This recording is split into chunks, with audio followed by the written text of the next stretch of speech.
एक छोटे से गांव में एक समझदार लड़का रहता था जिसका नाम अयान था। गर्मी बहुत ज्यादा हो गई थी। सूरज की तपिश से खेत सूख गए थे और लोग बहुत परेशान थे। सब लोग सूरज को बुरा कहते थे, मगर अयान का ख्याल था कि सूरज हमें नुकसान नहीं पहुंचाना चाहता। एक दिन अयान हिम्मत करके पहाड़ पर गया और सूरज से कहा कि तुम जिंदगी भी देते हो, मगर तुम्हारी गर्मी से हमें तकलीफ होती है।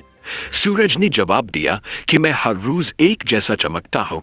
असल मसला यह है कि इंसान फितरत को समझता नहीं।